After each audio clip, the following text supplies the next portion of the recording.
어제 민주당 주도로 국회 운영위원회에서 상설특검법에 규정된 특별검사 추천위원회의 국회 추천목 4명에 대한 그 인적 구성을 변화하는 국회규칙 개정이 진행되었습니다. 그래서 아마 국회 운영위원회가 처리를 한 것 같은데, 이 내용이 들어보면 가관입니다. 잘 아시다시피 상설특검법은 민주당 소속 과거 박영선 의원 그리고 박지원 의원이 입법 발의를 해서 국회에 언제든지 국회에서 특별검사를 임명할 때 특별검사 임명과 관련해서 여야 간에 서로 정쟁이 일어나지 않도록 제도화한 특검법입니다. 그래서 상설특검법이 처음 출발할 때는 이것이 앞으로 국회에서 여야 간의 정쟁의 대상이 되지 않을 거다라는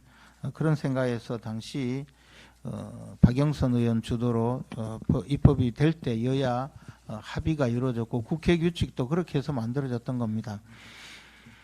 상설특검법에 의하면 그 특별검사 추천위원회는 모두 7명으로 규정을 해서 그 7명이 특검 후보 2명을 추천하면 그중에 대통령이 1명을 임명하도록 하는 제도이고, 그 중에서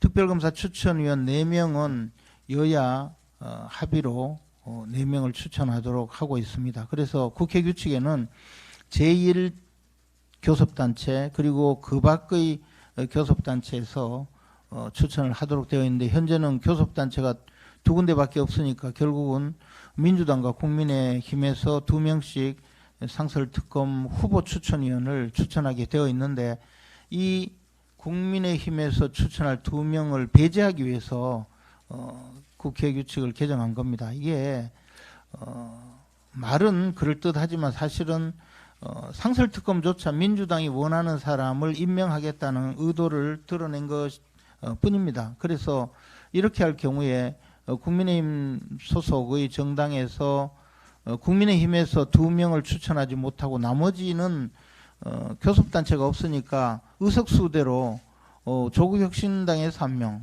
그리고 또 나머지는 의석수가 진보당과 그리고 개혁신당이 의석수가 같으니까, 그것도 뭐 개혁신당은 또 마음에 들지 않았는지 진보당에게 추천하게 하려고 소속 의원 중에서 선수가 높은 의원이 있는 소속 교섭단체 소속 당, 그러니까 진보당에서 추천하게 만들어서 이렇게 4명을 국회에서 추천하도록 만들었습니다. 이런 방식의 국회 규칙이 과연 적정한가? 이것은 명령에 해당되기 때문에 즉각 그 대법원에 위헌 심사 청구를 해야 되고, 동시에 헌법재판소에 헌법 소원을 하는 여러 가지 방식을 의논을 해야 될 것 같습니다. 이게 국회라는 것은 전 국민의 대표자로서 당연히 전 국민의 의사를 골고루 반영하도록 하는 것이 바로 국회입니다. 그러면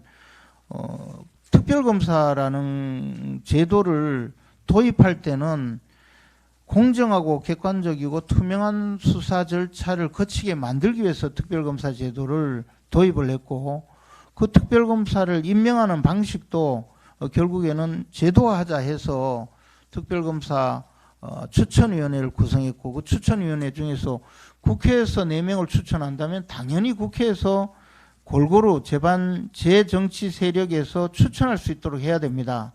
그럼에도 불구하고 이것을 여당이라는 이유로 교섭단체 한 군데의 추천권을 배제하는 것은 명백히 위헌이고, 이러한 그 명령에 해당되는 국회 규칙은 마땅히 무효화되어야 된다고 생각합니다. 저는 국회에서 이 국회 규칙이 통과되자마자 우리 당에서는 반드시 위헌 심판 또는 대법원의 위헌 명령 심사 청구를 하는 절차를 거쳐 주시기 바랍니다.